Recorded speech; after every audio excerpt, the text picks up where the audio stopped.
One of the biggest complaints that I get from people who come and do consulting with me or people who join my course is that they're having trouble finding products that meet the criteria that we set to find products by. Now, this isn't just having trouble finding products that meet our criteria. It's generally a trouble with finding products in general. Now, this is probably the thing that I struggled with most in the beginning as well. So I wanted to cover what to do, not just in the beginning when everything's glorious and you're hyped up and you're ready to get started with FBA, but like you're 4 weeks in, 6 weeks in, you've been doing product research, you did the things you thought you're supposed to do, and you didn't get anywhere. You're probably just doing a couple things wrong that I was also doing wrong in the beginning as well.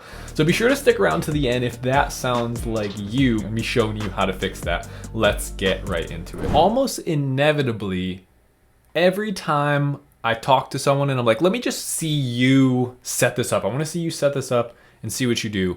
There's one field that can change the outcome of everything you're going to see in this, and almost everyone does it wrong. Let me show you what I'm talking about. So we're setting up, this is Helium 10's black box product research tool, and I have it sorted by keywords. I don't want to look for products. I want to look for what customers are looking for. I'm looking for gaps in markets that I can fill with a high quality, beautiful branded product. I mean, the most exciting thing to me is just seeing my idea come to life, the sample with the custom packaging, the picture of the product on it, the instructions on the back. It's almost more exciting than the 500 sales in the first month. Like that first initial branded product that we created from blood, sweat, and tears and weeks of commenting on what the product looks like with the sample. Anyway, I'm just a little excited here. Search volume 500 minimum, max 5,000. Okay, really simple. We don't want too much search volume. We don't want a market that's already has a ton of competitors in it that are doing something really well. That's a strategy, and I'm actually checking out more competitive markets and strategies for ranking there. But for now, beginner seller, let's just go for something small. There's people looking for it, not a lot of people selling it. Monthly revenue, probably want something where the average is about 5,000, upwards of maybe 30,000. The price, this one's important. It's not that important. Probably at minimum about 15 bucks and then a maximum of maybe 70. This is the one that will ruin your chances of finding a product. Review count. Let me just show you something really quick. Let me show you something. We're looking at this wonderful, wonderful market. It's not wonderful because it's great. It's just, I like fly fishing. And we go and we open up X-Ray. Again, another Helium 10 product. If you guys don't have Helium 10, there'll be a link down in the description. It's an affiliate link to get you a discount, not just once, but every month that you use the product, you get 10% off of it for the lifetime. So don't go directly to the website and pay full price. Use my affiliate link. I get a kickback. You get a discount. We both win. When we come down into this space here, the revenue is pretty good. But what we see is that when you look at review counts, first of all, some of them are doing amazing with low review counts, right? But what is the average review for this page? Which, by the way, is what Blackbox is going to be using for your review field. Go to review count, average number of reviews for the top products. Average reviews. 301.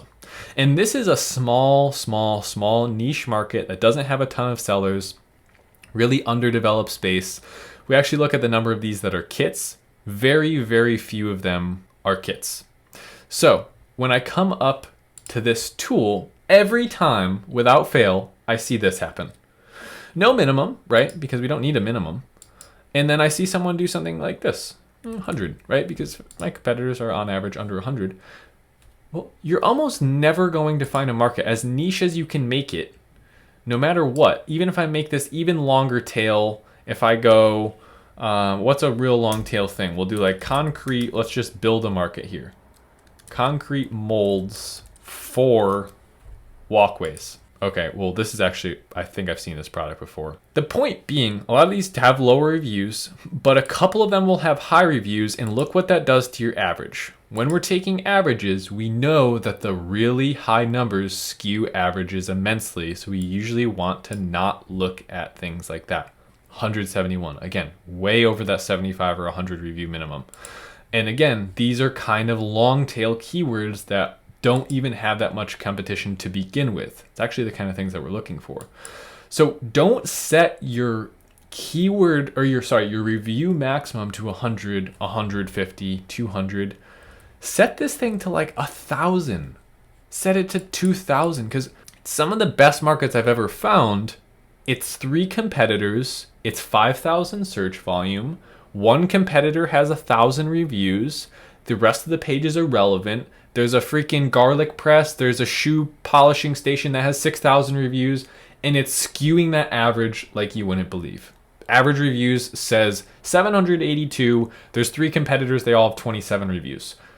Like the average is taking in irrelevant data. So when you're putting an average here, you're assuming it knows exactly what products to take that average from, but it just doesn't, okay? Taking the top competitors on that page, which probably have tons of reviews, and that's why you can't find something. Because a lot of the products, especially, it's so counterintuitive. Most of the products that are uncompetitive will have some of the highest review ratings or review counts in the market. Reason for that being is there's more and more irrelevant results with super high reviews skewing that average that are randomly getting ranked for those things. So all of a sudden, when I come in here and I have someone make this change, I teach this to my students in Savage University. I teach this to people who come and work with me directly over Zoom or over a Skype call. One simple trick that can change how many products you're seeing extremely quickly. And it goes against what everyone has been saying for all these years, teaching Amazon FBA on YouTube. We're talking about Amazon FBA. Enter in a low number of reviews, look for a low number of reviews. It's just a great misunderstanding of what's been happening. So all of a sudden, you start seeing, like, this actually looks pretty good. Gold sphere decor. Okay, a lot of random stuff. There's rose gold balloons showing up on the first page. Geometric shapes that aren't even spheres showing up. Review count, again, 616. But look, 1,900 reviews for rose gold balloons, completely skewing that. So we take that out, already we've cut it down by 100. We go hunt down another one, completely irrelevant. We take that out, and all of a sudden we're down even further.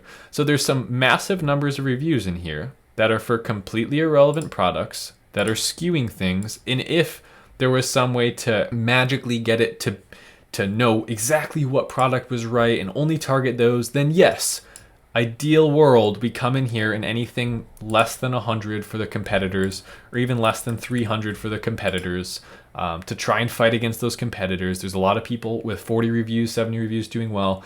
That's fine. Those markets are great.